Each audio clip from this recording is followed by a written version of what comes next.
Good morning students. आज हम करने जा रहे हैं अपनी worksheet number 54 subject science class 10th। हमारी डेट 11 नवंबर के लिए। तो चलिए शुरू करते हैं बेटा। आज हम अपना चैप्टर करेंगे लाइट चैप्टर में reflection of light and spherical mirrors. ठीक है, जो हमारा चैप्टर था हेरिडिटी एंड एवोल्यूशन, इसमें एवोल्यूशन तो आना नहीं था, सिर्फ हेरिडिटी आना था, जो कि हम कंप्लीट कर चुके। अब देखो, अब हम देखेंगे reflection of light and spherical mirrors. सबसे पहले जो लाइट है वो क्या है?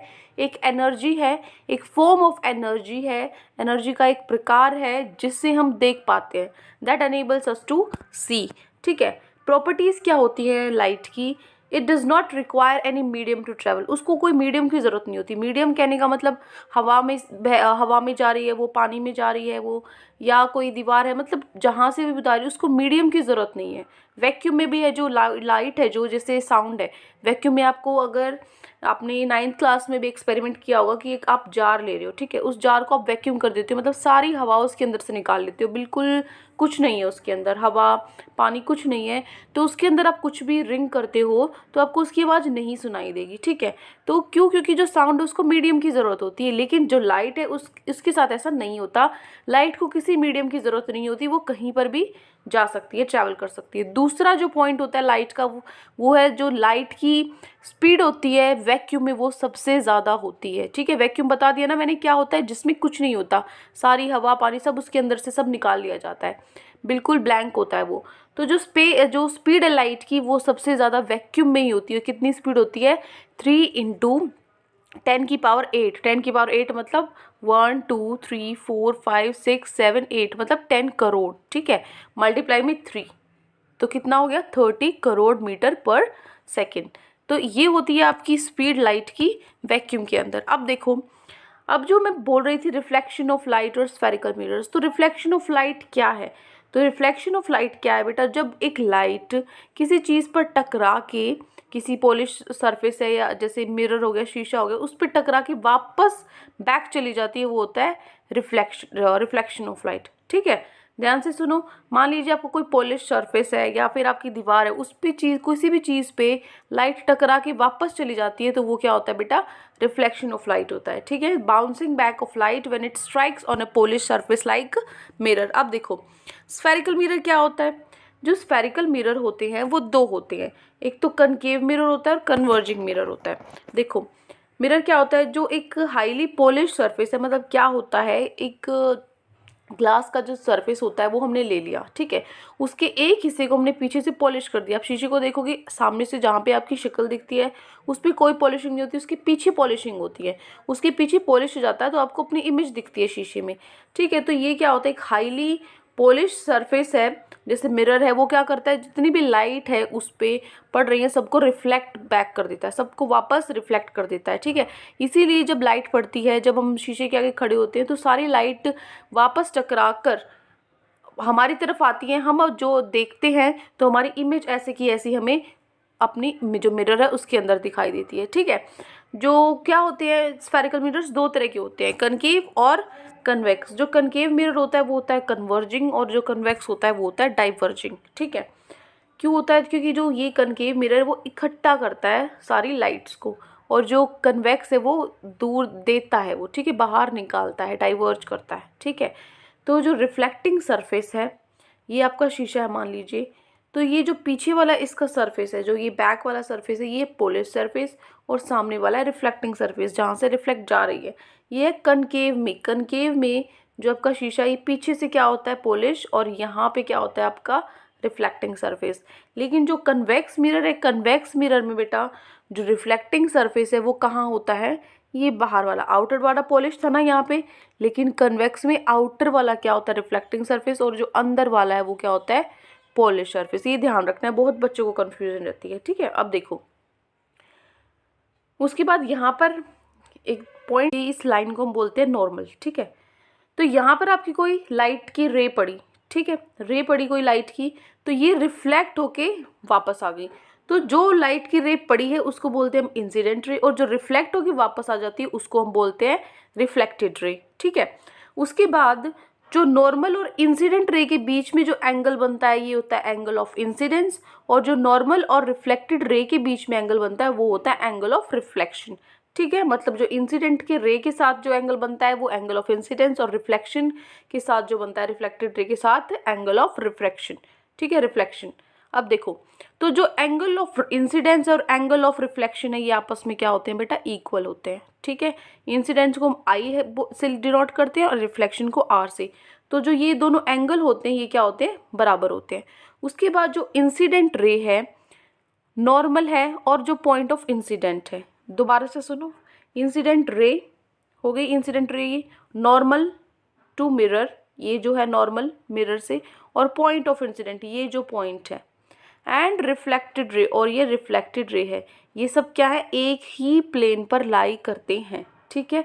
मतलब आपका जैसे 2 डायमेंशनल होता है, 3 डायमेंशनल होता है ना, कि 3 चीज़ों को कवर, 3 डायमेंशंस को कवर के चलता है, ये क्या होता है, एक ही प्लेन पर ये तीनों चीज़ें होती हैं बेटा, ठीक है। ये 2 पॉइंट्स आपको ध्यान रखना है, पहला और दूसरा। पहला पॉइंट, एंगल ऑफ इंसिडेंट और रिफ्लेक्शन बराबर होते हैं। दूसरा, जो इंसिडेंट रे है, रिफ्लेक्टेड रे है, नॉर्मल है, और जो पॉइंट ऑफ इंसिडेंट है ये आपस में क्या होते हैं, सब एक ही प्लेन के अंदर होते हैं। अब देखो, उसके बाद है आपका कॉनकेव और कॉन्वेक्स। ये क्या है आपका कॉनकेव मिरर, और ये क्या है आपका कॉन्वेक्स मिरर। ये जो बनती है, जो आपके रे डायग्राम बनते हैं, किस तरीके से बनते हैं, इसके कुछ रूल्स होते हैं, ठीक है। जिससे क्या होता है, सबसे पहले आपको पता होना चाहिए, मान लीजिए ये है हमारा ये कनकेव मिरर, कनकेव मिरर के अंदर हम बाहर से क्या करेंगे, पॉलिश, और अंदर की तरफ है हमारा मिरर।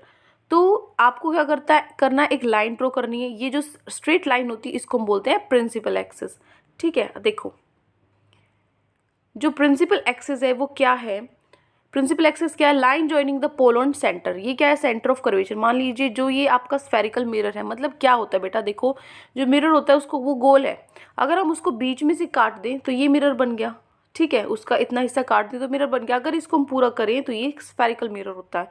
तो इस स्फीयर का जो सेंटर होता है उसको हम सी से लिखते हैं, जिसको हम बोलते हैं सेंटर ऑफ कर्वेचर। इसको हम सी से लिखते हैं, जिसको हम क्या बोलते हैं, सेंटर ऑफ कर्वेचर। तो सेंटर ऑफ कर्वेचर क्या हो रहा है, क्या होता है, part of sphere and it's called its centre. जो इसका सेंटर होता है वो होता है सेंटर ऑफ कर्वेचर, ठीक है। तो जो लाइन पोल को जोड़ती है, पोल क्या होता है, the centre of reflecting part is called pole. जहाँ से रिफ्लेक्ट होके जाता है ये क्या है, ये है पोल आपका, ठीक है। ये जो पॉइंट है यहाँ पे बीच में, ये है पोल। तो जो पोल है, पोल और सेंटर ऑफ कर्वेचर के बीच जो लाइन है, ये सेंटर ऑफ कर्वेचर है और ये पोल है। तो ये जो लाइन हमारी ड्रॉ हुई है इसको हम बोलते हैं प्रिंसिपल एक्सिस। इसको हम आगे तक बढ़ा देते हैं। तो ये हो गया प्रिंसिपल एक्सिस, ठीक है।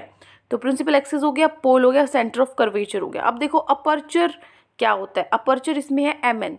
ध्यान से देखोगे, ये आप इस फिगर में देखोगे, ये है आपका एमएन। ये जो आपकी ये चीज़ है इसको हम बोलते हैं अपर्चर। मतलब 2 जो एक्सट्रीम पॉइंट्स होते हैं स्फेरिकल मिरर में, कि ये पॉइंट हो गया, कि ये पॉइंट हो गया, ये क्या होता है बेटा, ये होता है अपर्चर, ठीक है।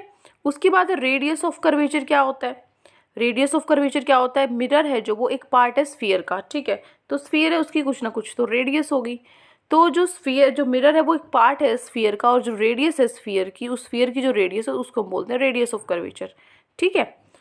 ये तो क्या हो गया, सेंटर ऑफ कर्वेचर, और ये क्या हो गई, रेडियस ऑफ कर्वेचर। अब देखो फोकस, फोकस क्या होगा, जो पॉइंट ऑफ कन्वर्जेंस या डाइवर्जेंस है लाइट का इन्फिनिटी से, वो क्या होता है फोकस। मतलब जहाँ पे लाइट आके कन्वर्ज होती है, जहाँ पे लाइट आके आपकी कन्वर्ज होती है या डाइवर्ज होती है, मतलब आप इकट्ठी होती है या फिर बाहर की तरफ निकलती है, ठीक है, वो क्या होता है बेटा, फोकस होता है। उसके बाद फोकल लेंथ क्या होगी, जो डिस्टेंस पोल से फोकस तक होगा वो क्या होगी, फोकल लेंथ, है ना।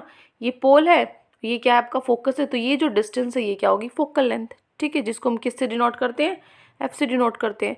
जो फोकल लेंथ होती है वो क्या होता है, फॉर्मूला होता है, जो रेडियस ऑफ कर्वेचर है उसकी हाफ होती है, रेडियस ऑफ कर्वेचर की हाफ क्या होती है, फोकल लेंथ, ठीक है। ये फॉर्मूला आपको ध्यान रखना है। अब देखो, अब यहाँ पे कुछ रूल्स हैं, या कुछ रूल्स हैं रे डायग्राम्स बनाने के लिए स्फेरिकल मिरर की इमेजेस। तो देखो, जो रे फर्स्ट आपका है, जो रे पैरेलल होती है प्रिंसिपल एक्सिस के, मान लीजिए ये तो आपका प्रिंसिपल एक्सिस है ही, तो कोई लाइट इसके पैरेलल आ रही है, पैरेलल मतलब ये कभी नहीं मिलती है ऐसे, देखो इसको स्ट्रेट ड्रॉ करोगे तो कहीं जाकर नहीं मिलेगी ये। तो जो पैरेलल लाइन है, रे जो पैरेलल है प्रिंसिपल एक्सिस के पैरेलल है, वो क्या करेगी, वो फोकस से जाएगी। तो ये रिफ्लेक्ट होके कहाँ से गई बेटा, देखो फोकस से गई, है ना। ये क्या था, फोकस था, फोकस से गई after reflection and vice versa, reflection के बाद, ठीक है। इसका उल्टा भी होता है, अगर फोकस से कोई लाइन जा रही है तो वो सीधी उसके पैरेलल जाएगी, ठीक है। अब देखो, ये कनकेव मिरर में दिखाया हुआ है, ये कन्वेक्स मिरर में दिखाया हुआ है, ठीक है। तो यहाँ पर भी वही होगा, क्या होगा, यहाँ पे कन्वेक्स में इमेज आई यहाँ पर, लेकिन जो बेटा आपकी बार फोकस है, जो ये मिरर कन्वेक्स मिरर है, तो ये कहाँ बनेगा, पॉलिशिंग सरफेस ये है, अब इस तरीके से है, तो यहाँ जो फोकस है यहाँ से वो रिफ्लेक्ट होके जाएगी पीछे, ठीक है। इसके अभी मैं आपको बताऊंगी, जैसे रियल इमेज बन रही है, वर्चुअल अगर शीशे के सामने बन रही है या शीशे के अंदर पीछे आपको इमेज दिख रही है, तो वो रियल वर्चुअल ये सब क्या होता है। सबसे पहले आपको बस ये रूल्स 3 ध्यान रखो।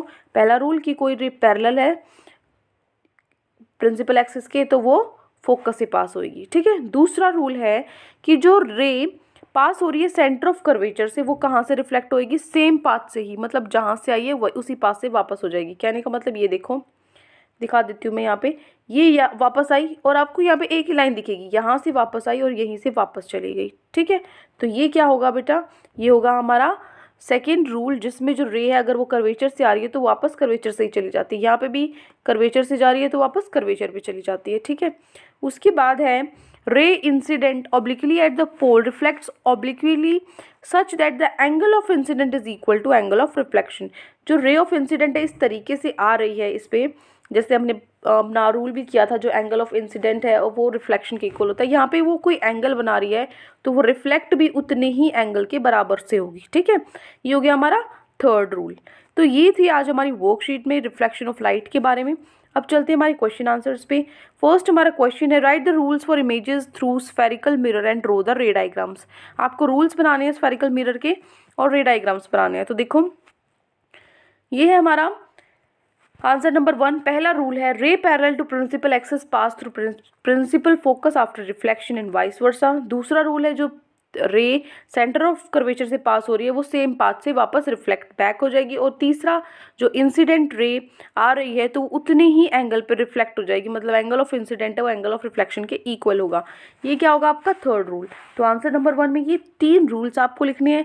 और उसमें बेटा ये भी बोला गया है आपको ड्रॉ द रे डायग्राम्स, आपको डायग्राम्स भी ड्रॉ करने हैं। तो मैंने फर्स्ट सेकंड थर्ड के लिए नीचे डायग्राम्स ड्रॉ किए हैं। फर्स्ट के लिए डायग्राम है, फर्स्ट हमारा रूल क्या था, फर्स्ट था कि जो पैरेलल जाएगी लाइन वो वापस रिफ्लेक्ट होकर फोकस से आ जाएगी, फर्स्ट होगी। सेकंड फिगर में सेंटर ऑफ कर्वेचर से कोई रे ऑफ लाइट आ रही है तो वो सेंटर ऑफ कर्वेचर से वापस चली जाएगी। और थर्ड क्या है, ये रहा हमारा थर्ड, अगर कोई एंगल से इंसिडेंट रे आ रही है उसी एंगल से वो वापस रिफ्लेक्ट बैक हो जाएगी, ठीक है। तो ये 3 आपको डायग्राम बनाने हैं यहाँ से, और ये 3 आपको क्या करनी है, रूल्स लिखने हैं। या फिर आप ऐसे कर सकते हो, पहला रूल लिखोगे, उसके बाद पहला रूल लिखने के बाद ये पहला डायग्राम बना देना, ठीक है। उसके बाद दूसरा रूल लिखोगे, ये वाला दूसरा रूल लिखोगे, और दूसरा रूल लिखने के बाद उसके नीचे ये डायग्राम बना देना, ये सेकंड वाले का। और उसके बाद जो तीसरा रूल लिखोगे थर्ड रूल के लिए, आप जो थर्ड वाला डायग्राम है ये बना देना, ठीक है। तो ये डायग्राम्स आपको ड्रॉ करने हैं। हो गया फर्स्ट क्वेश्चन। अब आता है हमारा सेकंड क्वेश्चन। देखो सेकंड क्वेश्चन क्या है, आपको एक कनकेव मिरर बनाना है, उसके अंदर pole focus of centre of curvature आपको दिखाना है। तो देखो क्या करोगे, ये जो है ये हो गया आपका आंसर नंबर 2। ये एज इट इज़ जो मैंने आपकी वर्कशीट है वहाँ से लिया है, उसमें इसमें प्रिंसिपल ऑफ फोकस आपसे तो सिर्फ पोल फोकस और कर्वेचर पूछा है, ठीक है। तो इसके अंदर से आप ये भी, इसमें ये फोकल लेंथ है, जो प्रिंसिपल एक्सिस है, सब कुछ है इसमें। तो ये डायग्राम आपको बनाना है, ठीक है। आंसर नंबर 2 में सर्कल ड्रॉ करोगे, जो आपका कंपास है प्रकार है वहाँ से सर्कल ड्रॉ करोगे, एक स्ट्रेट लाइन लगाओगे सेंटर से, और इसके अंदर CFP मतलब पोल फोकस सेंटर ऑफ कर्वेचर ये सब लिख देना, प्रिंसिपल एक्सिस वगैरह, ठीक है। तो ये हो गया आपका आंसर नंबर 2।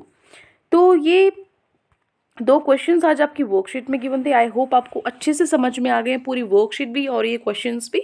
अगर कोई भी डाउट है आपको किसी भी तरह का तो कमेंट सेक्शन में मुझे ज़रूर बताएं। और अगर आपको हमारी वीडियो अच्छी लगे तो हमारे चैनल को सब्सक्राइब करें। Thank you and have a great day.